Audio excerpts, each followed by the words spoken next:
Bien, vamos a abrir la palabra de Dios en la primera carta a los Corintios.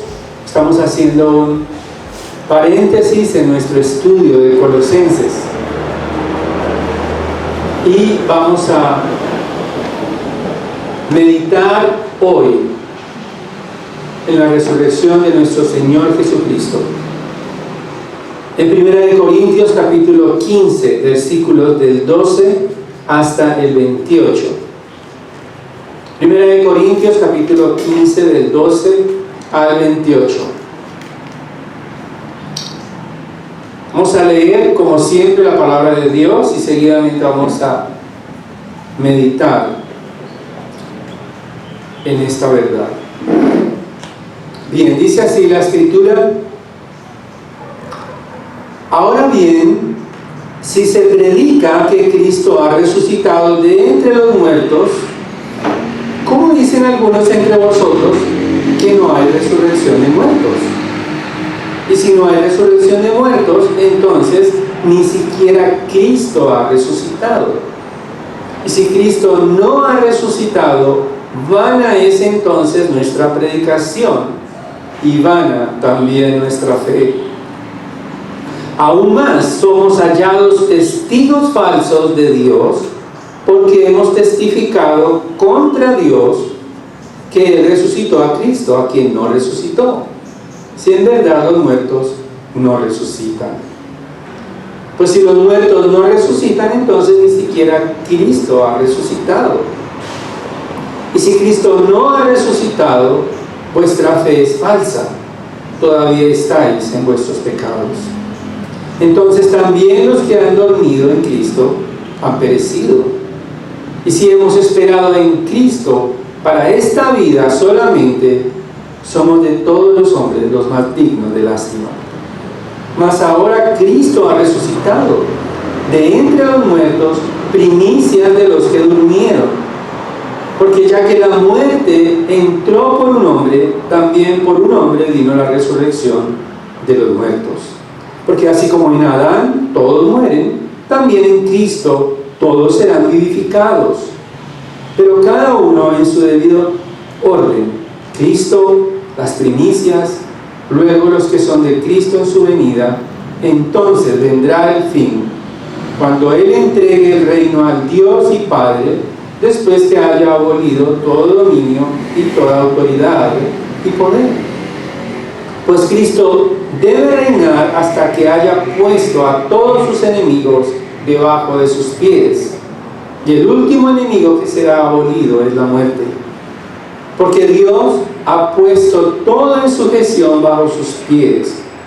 Pero cuando dice que todas las cosas le están sujetas, es evidente que se exceptúa aquel que ha sometido a Él todas las cosas.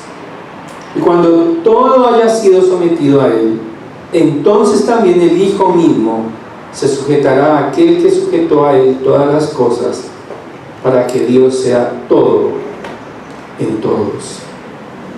Te damos gracias, Padre, por tu palabra que nos da aliento, fortaleza y vigor espiritual para recordar que pertenecemos a Cristo y que un día seremos muertos, pero tú nos levantarás de la muerte y tus promesas son para siempre eternas y son verdad para nuestras vidas. Ayúdanos, Señor, para que la resurrección de tu Hijo transforme nuestra manera de vivir, nuestra manera de pensar y nos haga verdaderamente dispuestos para nuestro encuentro contigo. Te lo pedimos en su nombre. Amén. Bien, la resurrección de Jesús le da sentido a nuestra vida. La resurrección de Jesús no es simplemente un acontecimiento más dentro del Evangelio. Es muy relevante, es muy importante porque lo cambia todo. Ahora, hay una filosofía, no sé si la hayan escuchado en algún momento, se llama el hedonismo. ¿Qué es el hedonismo? El hedonismo es una filosofía que se centra en una manera de pensar, una manera de vivir, y es aquella que está centrada únicamente en la búsqueda de placer. El hedonismo quiere sacar de la agenda todo lo que sea el dolor y el sufrimiento. Los hedonistas dicen y plantean que hay que tener un estilo de vida enfocado únicamente en el bienestar, en el placer, y que hay que eliminar todas las fuentes de sufrimiento. Todo lo que obstruya el placer hay que eliminarlo, y todo lo que produzca placer, así sea pecaminoso, así sea inmoral, así sea totalmente descabellado, hay que hacerlo. Eso dicen los hedonistas. Ahora, esa cultura de placer, ese hedonismo, está impregnando la sociedad y la cultura a nivel mundial. Todos los que quieren placer están observando a los que disfrutan el placer de manera injustificada, de manera ilegítima, y quieren envidiarlos, quieren alcanzar todo aquello que produzca placer. La pregunta que tenemos que hacernos es si los hedonistas tienen razón en ese estilo de vida, y que la única función y que el único propósito para el cual fuimos y existimos y fuimos creados es el placer. Entonces el pecado tendría justificación, porque si el placer es lo único que existe, entonces debemos vivir para ello. Ahora, si esto es verdad, como vamos a leer o como hemos leído, entonces nosotros seríamos dignos de lástima, porque en vez de perder el tiempo aquí un domingo en la mañana, deberíamos estar, no sé, en algún paseo de olla o algo así. Sin embargo, ese es el mensaje en esta mañana para nosotros. La resurrección de Jesús le da sentido a nuestra vida. La resurrección de Jesús le da sentido a nuestra vida. En primer lugar, de los versículos 12 al 19, porque sin resurrección no hay evangelio. No existe el evangelio sin resurrección.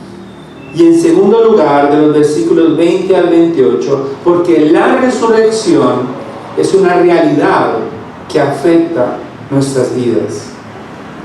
Entonces, en primer lugar, sin resurrección no hay evangelio. El apóstol Pablo ha venido corrigiendo una serie de problemas que hay en la iglesia de Corinto, comenzando por las divisiones. En el capítulo 1 dice que algunos son de Apolos, otros son de Cefas, otros son de Cristo. Ellos tienen sus preferencias. Ellos, como la cultura griega, estaban impregnados allí en Corinto, que el que hablaba más bonito era el mejor. Ellos tenían preferencias, preferían a los más elocuentes. Pero el apóstol Pablo les escribe diciéndoles que el único que deben escuchar es a Cristo, que esas preferencias eran divisivas y afectaban la iglesia.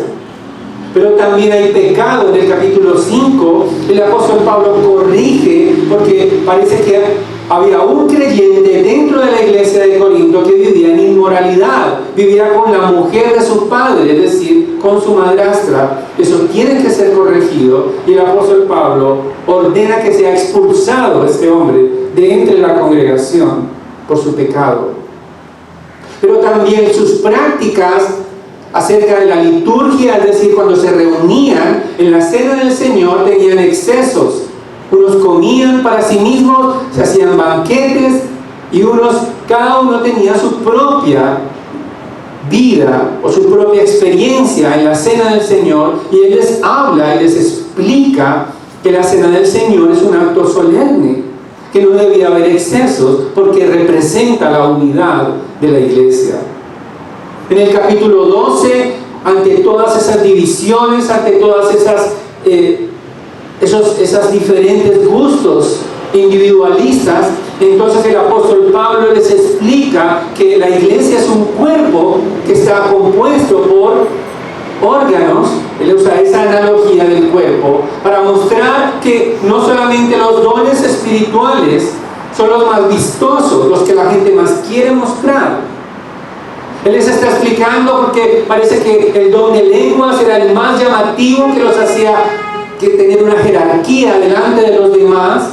Pero Él les dice, y por eso les explica en el capítulo 13, que si yo hablara en lenguas angélicas, pero no tengo amor, de nada me sirve. Si entrego mi cuerpo para ser quemado y doy mi vida, pero no tengo amor, de nada me sirve. Pero entonces, el apóstol Pablo ahora en el capítulo 15, hay un problema también en la iglesia de Corinto, y es que ellos están pensando que no hay resurrección física del cuerpo. Y por eso plantea y recuerda en el capítulo 15 el Evangelio.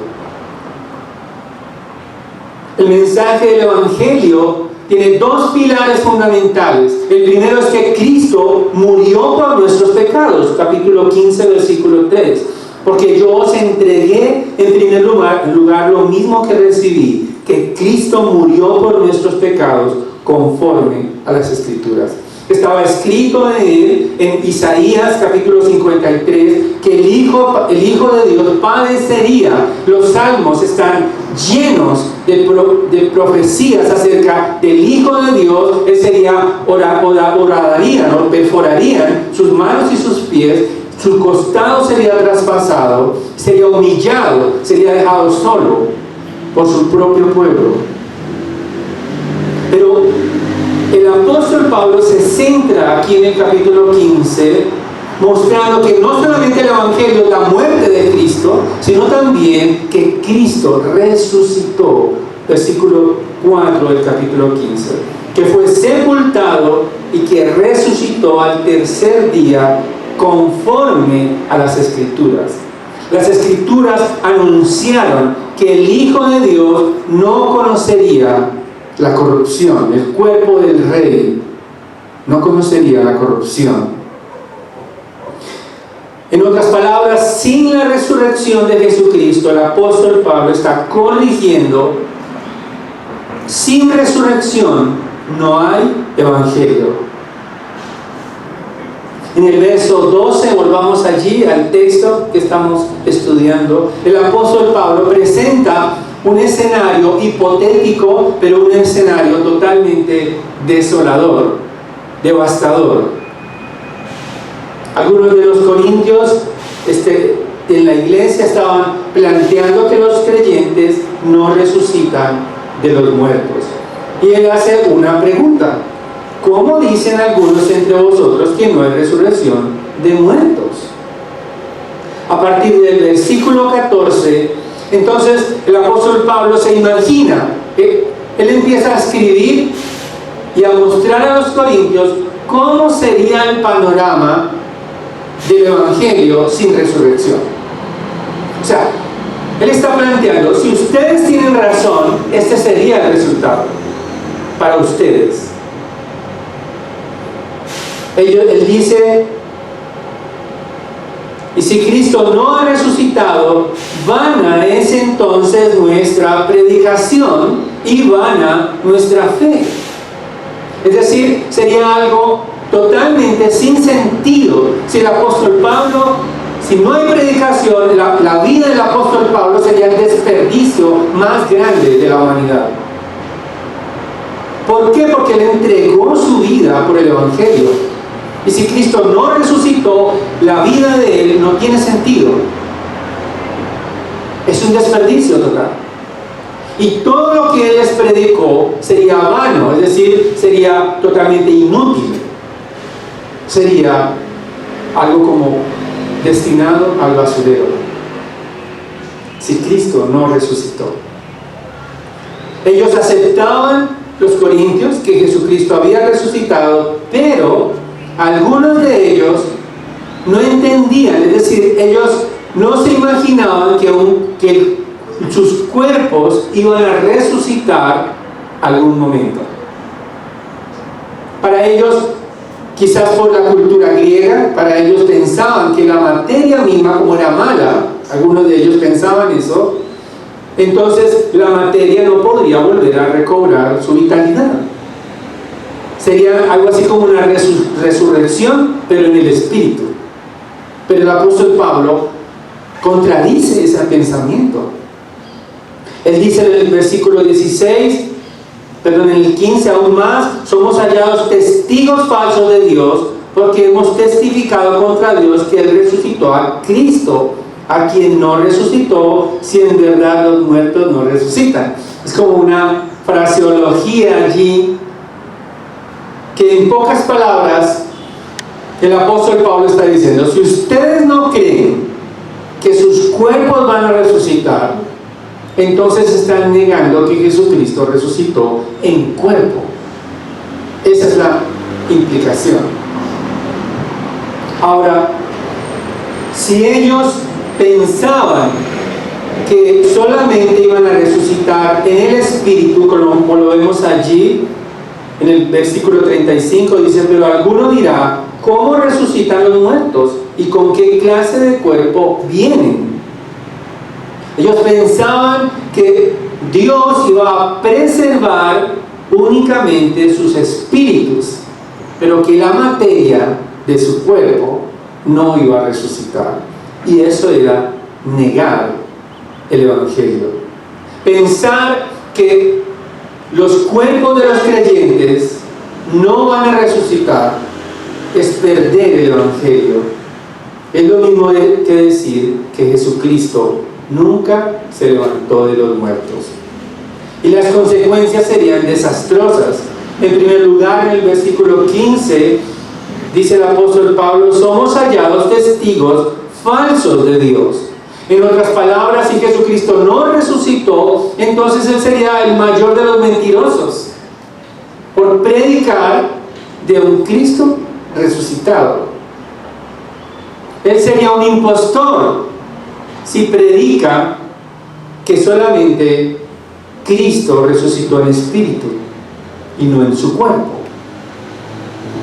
Pero además, no solamente sería un testigo falso, y también aquellos que predican de Cristo seríamos nosotros testigos falsos, sino que además nuestro pecado no sería perdonado. Versículo 16: pues si los muertos no resucitan, entonces ni siquiera Cristo ha resucitado. Versículo 17: y si Cristo no ha resucitado, vana vuestra fe es falsa, todavía estáis en vuestros pecados.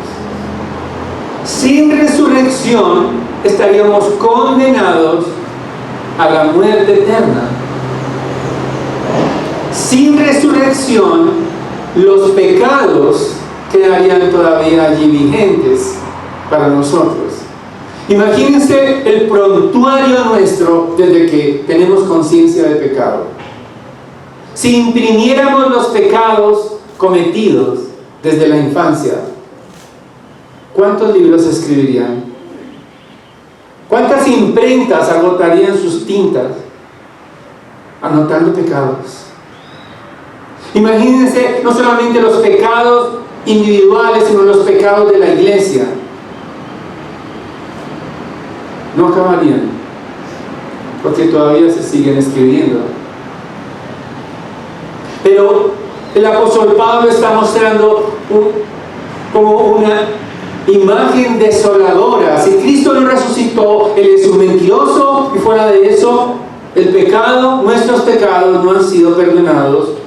Y lo peor también, versículo 18, los que murieron por Cristo, incluyendo a Esteban, que fue apedreado, allí está el libro de Hechos, y todos los apóstoles que fueron aserrados, que fueron decapitados, y todos los mártires del Evangelio que murieron como Juan Hus en la hoguera, quemados vivos.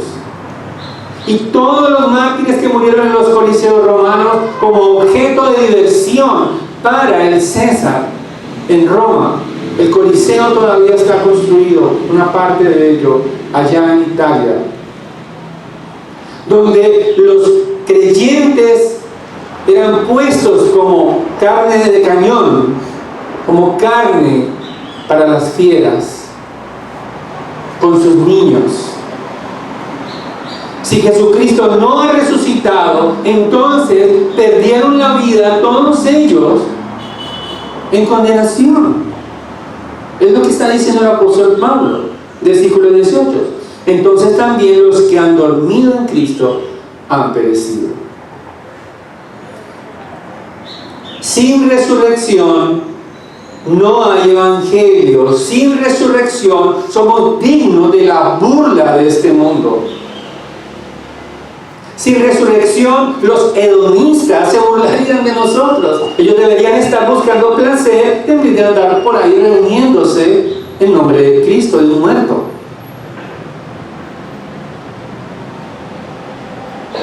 Dice el versículo 19: si hemos esperado en Cristo para esta vida solamente, es decir, si lo que enseñan los evangelistas de la prosperidad fuera cierto, que hemos sido salvados por Él para esta vida solamente, para un cielo en la tierra, para todo lo que este mundo ofrece, en este mundo, que dice el apóstol Pablo, somos de todos los hombres los más dignos de lástima. Si Jesucristo no resucitó, entonces no vale la pena, la vida no tiene sentido si se desgasta para Cristo. Hay algo mejor, pero en este mundo. ¿Cómo luciría entonces una noticia como estas? Aquí hay un pequeño titular que anunciaría no solamente aquí en Cali, sino en todo el mundo. Tuitearían lo siguiente: extra, noticia de última hora. Los cristianos que se reúnen en la iglesia bautista de Evangelio y Vida les pidieron disculpas a los ciudadanos de Cali, incluyendo a los que cuidaban el lugar, por predicarles el Evangelio. Han reconocido, esto es de última hora, han reconocido que Jesús nunca volvió a levantarse de los muertos. Fuentes confiables afirman que van a ser demandados por las víctimas por haberles culpado de pecado y por interrumpirles su vida placentera.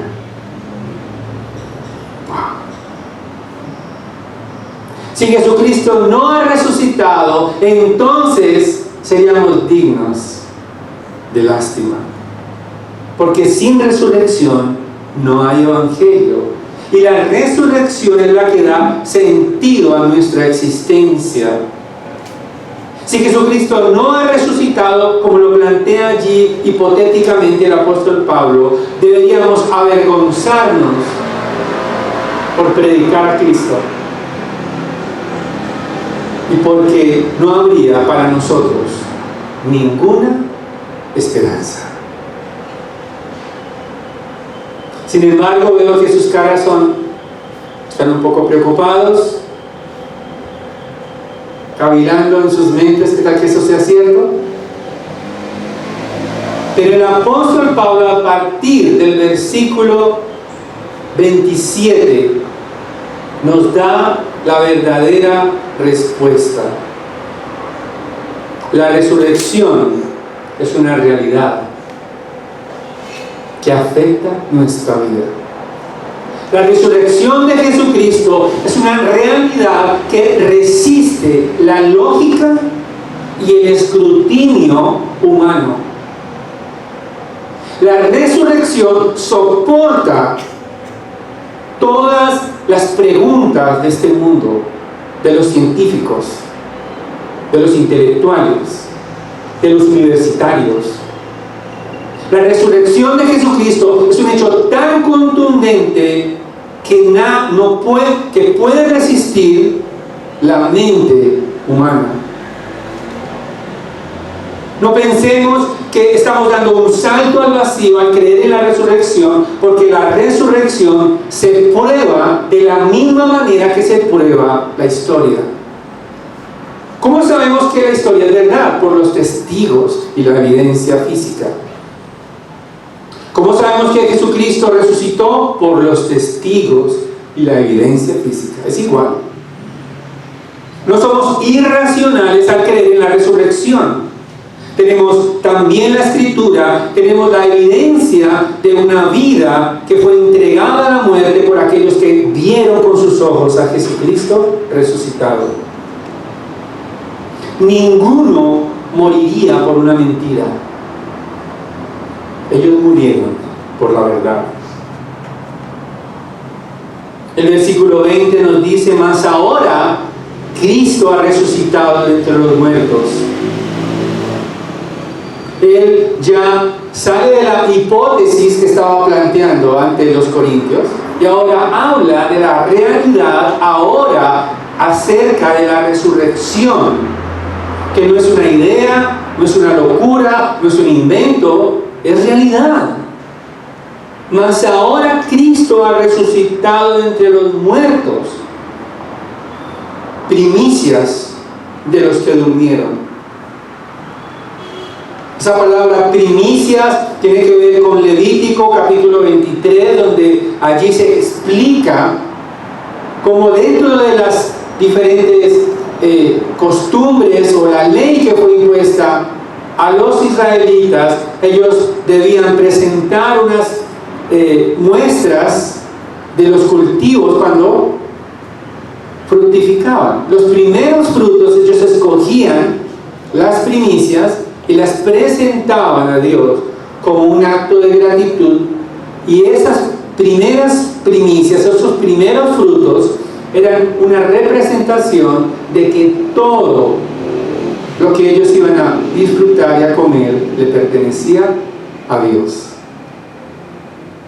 Y ahora él usa ese mismo término, que Jesucristo es las primicias, pero de los que duermen. En otras palabras, el Señor Jesucristo resucita entre los muertos en representación también de todos los muertos que van a resucitar con Él. Es solo el primer resucitado, es Jesucristo, de todos los que van a resucitar, del plantío de Dios que resucitará. Ahora, ¿cómo afecta la resurrección a los creyentes? En primer lugar, versículo 21, porque ya que la muerte entró por un hombre, también por un hombre vino la resurrección de los muertos. Jesucristo derrotó la muerte, versículo 26, y el último enemigo que será abolido es la muerte. La derrota sobre la muerte no es algo superficial. No es algo que digamos, sí, él derrotó la muerte, bueno, está bien. No. Tiene que ser es algo totalmente trascendental y relevante. Todas las culturas le temen a la muerte. En casi todas las culturas latinoamericanas, europeas o asiáticas, ellos se preparan para la muerte. Quieren tratar de no despegarse de la vida porque ellos temen a la muerte. Por eso está la cultura egipcia, por ejemplo. Los faraones construían pirámides y también templos para huirle a la muerte, a las consecuencias de la muerte. Ellos esperaban que algún día iban a resucitar, o al menos se iban a levantar, pero ahí están en el polvo de la tierra, y ahí se quedarán. Ellos los enterraban con sus riquezas, ellos los enterraban con su oro, los enterraban con todo lo que para ellos era valioso. La cultura de la muerte está también allí, esa lucha por la muerte, ese deseo de ir en contra de la muerte también está en las culturas indígenas. Ellos temen a la muerte, ellos no han podido vencer la muerte. Sin embargo, Jesucristo, el Hijo de Dios, derrotó a la muerte. Mahoma sigue enterrado, Buda sigue enterrado, Stalin y todos los dictadores que en algún momento se creyeron que eran Dios están muertos. Pero Jesucristo vive. No solamente eso, sino que también, dice el versículo 22, porque así como en Adán todos mueren, también en Cristo todos serán vivificados. La muerte entró al mundo por un hombre, Adán. ¿Y cuál es la evidencia de que Adán entró la muerte? Rápidamente lo vemos allí con sus hijos. Caín mató a Abel. Inmediatamente después del pecado, de la sentencia de Dios, en el diluvio universal, entra la muerte al mundo. La muerte de todas las criaturas. Y lo seguimos experimentando, porque la muerte entró al mundo. El apóstol Pablo está construyendo su argumento, un argumento lógico. Dice, si por un hombre entró la muerte como la estamos padeciendo, es una realidad, entonces por un hombre también, Dios hombre, Jesucristo, también todos serán vivificados. ¿Quiénes serán vivificados? No es toda la raza humana. Lo que sí es cierto es que el apóstol Pablo está hablando de los redimidos en Cristo. Aquellos que por la gracia de Dios y no por sus obras, no por su religiosidad, no por su disciplina, no por leer la Biblia, no por saber mucho de teología o por portarse bien, compraron la salvación. No. El apóstol Pablo está hablando a aquellos que por gracia recibieron la verdad de Dios, cuyas mentes estaban muertas a la verdad y que fueron despertados por el Espíritu de Dios de entre los muertos para obtener vida eterna. Como dice Efesios capítulo 2. Vosotros estabais muertos en vuestros delitos y pecados en otro tiempo, pero Cristo, por su poder y el poder de su Espíritu, es el que produce vida a los muertos. No toda la población que se porta bien está planillada, entre comillas, para el cielo, no. Únicamente aquellos que han nacido de nuevo, no de carne y sangre, como dice como dice Juan capítulo 3, sino aquellos que han nacido del Espíritu, cuyo corazón ha sido transformado, como dice Jeremías 31:31, un trasplante de corazón ha ocurrido en sus vidas y ahora los deseos son por Dios, los anhelos son por Dios y el amor es por la palabra de Dios, no como algo impuesto externamente para ganar el favor de Dios. Los que resucitaremos con Cristo somos aquellos cuyo deleite en esta vida es Cristo. Los que resucitaremos para verle para siempre son los que anhelamos en esta vida verle. Y estamos listos para nuestro encuentro con Él. Quienes resucitarán con Cristo son los que aman a Cristo y aman a su pueblo. Los que resucitaremos con Cristo seremos aquellos que Él ha escogido en su sola gracia y misericordia. Pero además, no solamente la resurrección de Jesucristo derrota la muerte y aquellos que han creído en Cristo resucitaremos con Él, sino que también los enemigos de Cristo y los enemigos de la iglesia de Cristo serán derrotados. Versículo 24. Entonces vendrá el fin cuando Él entregue el reino al Dios y Padre, después que haya abolido todo dominio y toda autoridad y poder.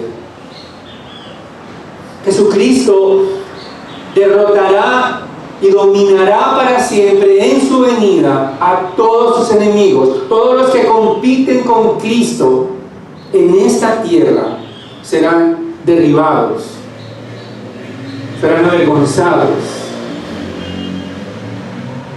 Todos los enemigos de la iglesia, todo lo que se opone al reinado de Jesucristo será derrotado para siempre por medio de la resurrección. La resurrección de Jesucristo afecta todo. La resurrección de Jesucristo no es un capítulo de la teología. No es solamente algo, una muletilla que nosotros nos inventamos. No. La resurrección de Jesucristo es un evento tan trascendental, tan poderoso, que afecta toda la creación. No es un acto individual, no es un acto aislado de este mundo. Afecta todo, versículo 27. Porque Dios ha puesto todo. Miren cómo se repite la palabra todo. Dios ha puesto todo en sujeción bajo sus pies, pero cuando dice que todas las cosas le están sujetas, es evidente que se exceptúa aquel que ha sometido a Él todas las cosas. Versículo 28. Y cuando todo haya sido sometido a Él, entonces también el Hijo mismo se sujetará a Él, a aquel que sujetó a Él todas las cosas, para que Dios sea todo en todos. En el versículo 27, el apóstol Pablo recuerda el Salmo 8, versículo 6, donde está hablando el salmista de un nuevo Adán. Un nuevo Adán a quien será entregada la creación misma. Una nueva creación, un nuevo Adán. Aquel que es descrito aquí en el Salmo 8, dice el versículo 6: Tú le haces señorear sobre las obras de tus manos, todo lo has puesto bajo sus pies. Versículo 7: Ovejas y bueyes, todos ellos, y también las bestias del campo, las aves de los cielos y los peces del mar, cuando atraviesa las sendas de los mares. Esa descripción del Salmo 8 de este nuevo Adán es Cristo. No es el rey David, es un nuevo Adán que se enseñoreará de la nueva creación. El plan de redención eterna se completará cuando Jesucristo reine para siempre. Él se sujetará al Padre, no porque sea menor que el Padre, porque es de la misma esencia, sino que todas las cosas volverán nuevamente como eran en tiempos de Adán y Eva, pero aún mayores. La consumación de los tiempos, porque todo comienza en Génesis, ¿y dónde terminará? En Apocalipsis. Esa es la cosmovisión que necesitamos como creyentes. No esperando simplemente que esto va a mejorar, que el cambio climático quizás va a mejorar las cosas, que la productividad va a mejorar, que la política va a mejorar todo esto. No tenemos tampoco que tener una mente fatalista de que todo esto de pronto no hay que producir nada, porque si eso se va a quemar, entonces no hagamos nada. No.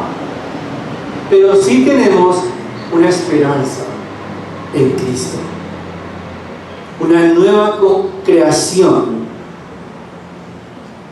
Versículo 28: y cuando todo haya sido sometido a Él, entonces también el Hijo mismo se sujetará a aquel que sujetó a Él todas las cosas.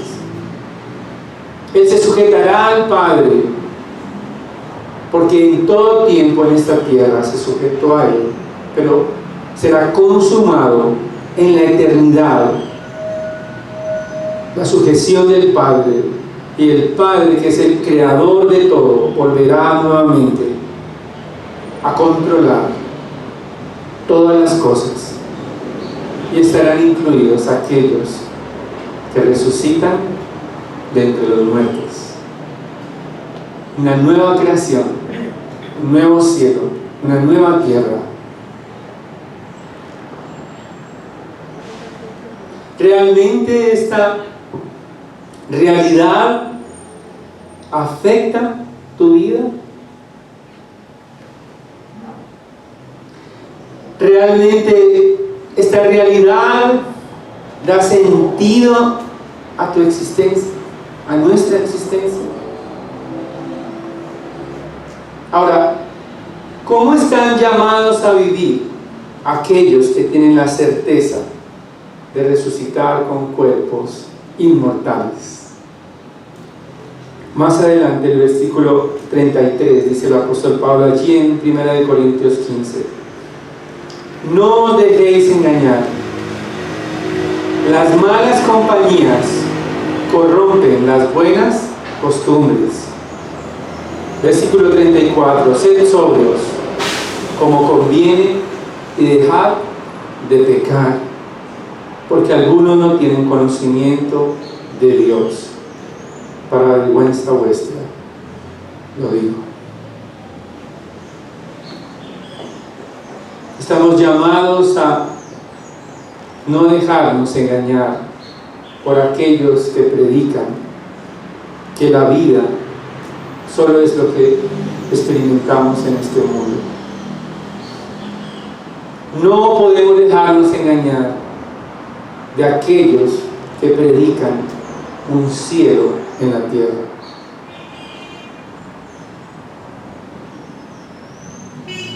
Las malas compañías corrompen las buenas costumbres. Aquellos que no creen que Jesucristo resucitó, o que lo creen solamente, pero no lo viven, probablemente van a intentar seducirnos a vivir como ellos. El apóstol Pablo dice: sed sobrios como conviene y dejad de pecar. Necesitamos pensar profundamente, porque el primer cambio debe producirse en nuestras mentes. Nuestra manera de vivir no va a ser afectada si nuestra mente primero no es transformada, como dice Romanos capítulo 12, versículo 2.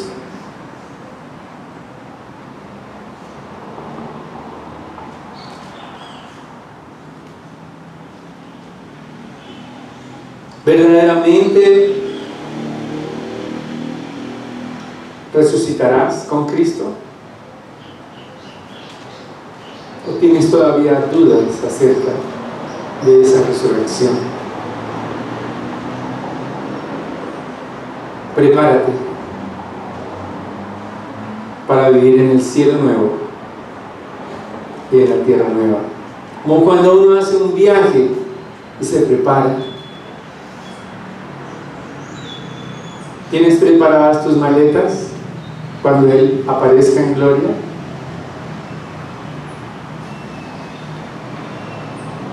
¿Estás listo y lista para encontrarte con un cuerpo transformado para Él?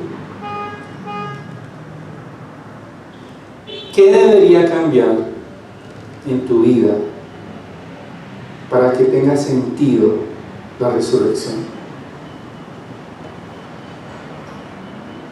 ¿Qué debería cambiar en tu vida para que tenga sentido tu existencia? Únicamente en Cristo. Oremos. Padre, gracias por tu palabra que es aliento en nuestros corazones. Gracias porque aunque vamos a experimentar la muerte, si no has venido por tu iglesia, tenemos una esperanza eterna. Ayúdanos a vivir conforme la esperanza de la resurrección. Ayúdanos, Señor, a ser sobrios, a abandonar el pecado, a poder vivir para tu gloria, Señor. Guíanos para no ver solamente con anhelo lo que podemos ver con nuestros ojos físicos, sino tener una esperanza gozosa solamente en Cristo, al ver tu palabra y la realidad de la resurrección. Te lo pedimos en el nombre glorioso de aquel que se levantó de entre los muertos, Cristo Jesús, tu Hijo. Amén.